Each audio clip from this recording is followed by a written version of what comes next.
आपने सर एक और मुझे बताया था, हम लोग अभी जब बात कर रहे थे, आपने बताया था मार्कंडे ऋषि के अवार्ड के बारे में जी। वो सर प्लीज बताएं, बिकॉज वो हमने पहली बार सुना है वो, और वो बहुत अमेजिंग चीज है। क्योंकि हमने गाना किया था जिसमें ऋषि मार्कंडे की कहानी थी। जी, हमने एक हमारा म्यूजिक लेबल है जिसपे हम लोगों ने शंकर भगवान पर एक गाना किया था जिसपे ऋषि मार्कंडे की कहानी हमने दर्शाई थी। तो मैं आपको बताना चाहता हूँ कि भारत सरकार के द्वारा अभी तक 5 लोगों को ही मार्कंडे दिया गया है। मार्कंडे का बोर्ड है जो ऋषि मार्कंडे के नाम से दिया जाता है, एस्ट्रोलॉजी के अंदर, तंत्र के अंदर, तंत्र मंत्र यंत्र के अंदर। अभी वो अवार्ड जो ना सेंट्रल गवर्नमेंट ने बंद कर दिया है।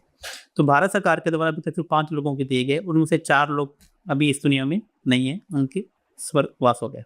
तो एकमात्र ऋषि मार्कंडे जी हैं जो मेरे गुरु जी हैं, और उनका एकमात्र शिष्य मैं हूँ।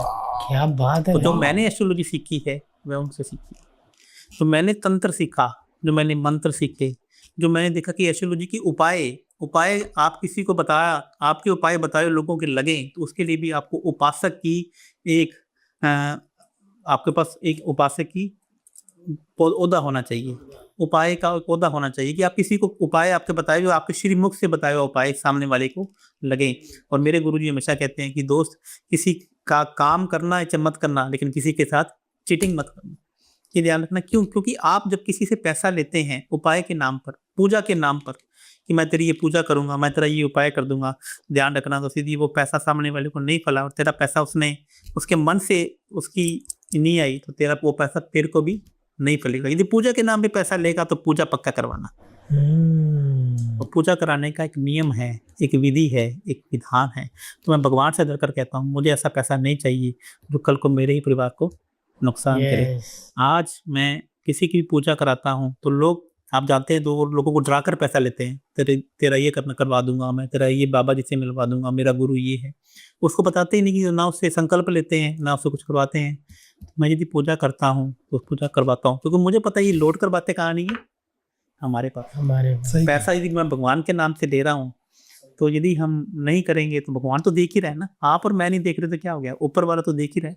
और आज यदि मैं यहाँ पे पहुंचा हूँ इतने कम टाइम पे, तो यदि मेरे को किसी ने ऊपर वाले ने स्टार बनाया है तो कहीं ना कहीं ऊपर वाला तो देख। सही कहा। तो सर अब मेन मुद्दा जो हम सबकी जिंदगी में, पैसा, क्योंकि हम पैसे से ही खुशियों को आजकल तोलते हैं, और कई हद तक बात भी सच है। पैसा आता है तो बहुत सारी प्रॉब्लम सॉल्व हो जाती है, चाहे वो दवाई हो, जिंदगी हो, सब कुछ।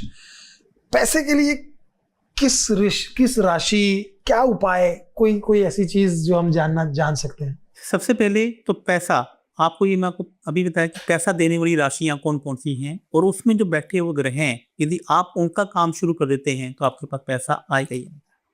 यदि आपकी इच्छा पूर्तियों की राशियां के अंदर जो ग्रह बैठे हैं आप उनका काम शुरू कर देते हैं तो आपके पास पैसा आएगा ही आएगा।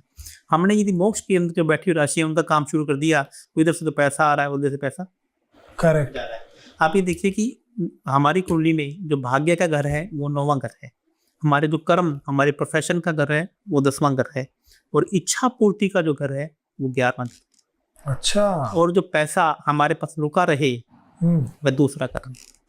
तो यदि आप इनका आपस में कनेक्शन है तो आपके पास पैसा आएगा ही आएगा। और दूसरे बाप का संबंध यदि आपके 12वें घर से बन गया, दूसरे बाप का संबंध आपके 8वें घर से बन गया, तो पैसा इधरों आना है और इधर से जाना है। और आप पूरा दिन क्या रहना है, टेंशन में रहना है। आपको तो अमीर बनना है ना, या आपको 100 करोड़ का आदमी बनना है। हम सबको 100 करोड़ का आदमी बनना है। तो हमारे अंदर सबसे बड़ी टेंशन तो ये है कि 100 करोड़ बनने के लिए बैंक में 100 करोड़ होना चाहिए।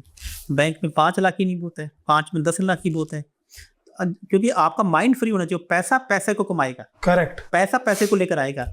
होता क्या है कि हमें यहाँ पे आपको लोन देना है, बैंक की किस्त 1 करोड़ रुपये लोन है और 1 लाख रुपए किस्त है पूरा महीना। तो इसी बात के जुगाड़ में लग जाता है कि 1 लाख रुपए किस्त भरने कैसी है, भरने के लिए तो हम सोच ही नहीं थे। हम तो 1 लाख रुपए भरने के लिए सोच रहे हैं। और आज देखो ना, मुकेश अंबानी के पास 3 लाख करोड़ रुपए का कर्जा है, अडानी जी के पास 1.5 लाख करोड़ रुपए का कर्जा है, 25,000 करोड़ रुपए उनकी साल का ब्याज है, करेक्ट। और उनको तो कोई टेंशन ही नहीं है। 25,000 करोड़ रुपए उनका ब्याज है, क्योंकि वो धंधा कमाने पे आ रहा है, कमाने पे, उनका दिमाग कमाने पे लगा। उन्होंने अपने ग्रहों को मनाया है।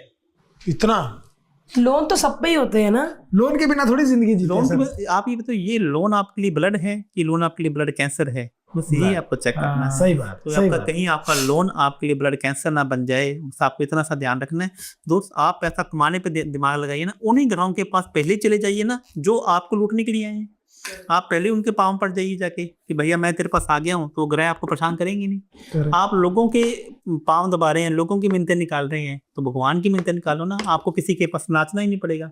नाचो उसके पास जो जिसके पास नाचने में अकेले कमरे में ना तो वो देख रहा है, एक आप देख रहे हो, वो देख रहा है, उसके पास जाके रो ना। क्यों रो रहे हो दुनिया के पास जाके? करेक्ट और उसके करेक्ट। पास जाके रो लो। जब वो आपके आंसू पहुंचेगा दोस्त, तो किसी के पास रोने की जरूरत नहीं पड़ेगी। लो, दुनिया रोएगी और आप हंसोगे। करेक्ट। सर कैसे पता लगाना कि मतलब कौन से ग्रह हमारे मित्र है और कौन से पहले मैं तो अपना सर मेरी कर्क राशि है, मैं अमीर तेरी कर्क है? कर्क कैंसर क्या हुआ? नहीं, कर्क भ से भारती का कर्क थोड़ी होगी। नहीं, वो नाम राशि है और ये जन्म की राशि है। जुलाई है, 3 जुलाई सर मैं। तो ये तो आपकी डेट ऑफ बर्थ देख के मैं बताऊंगा। अब हम आपको यहाँ पे छोटा सा मेरी बता देना, गरीब राशि तो नहीं करना। पहली बात आपको मैं एक बात बताता हूँ, ये ध्यान रखिएगा कि पहले तो राशि कोई गरीब नहीं है, राशि सिर्फ मोक्ष की है। अच्छा। और आपको ये भी बता दूं कि अभी मैं जो मोक्ष की राशियां मैंने बताई हैं, और सबसे ज्यादा पैसा देने वाली भी ये राशि कर्क। कर्क, वृश्चिक और मीन राशि। इंडिया में जितने भी रिस्क टेकर हैं, जितने भी बड़े से बड़े काम करते हैं, जो एक ही दिन में 100 करोड़ का काम कर देते हैं, वो यहाँ तो कर्क राशि वाले हैं। Thank you sir.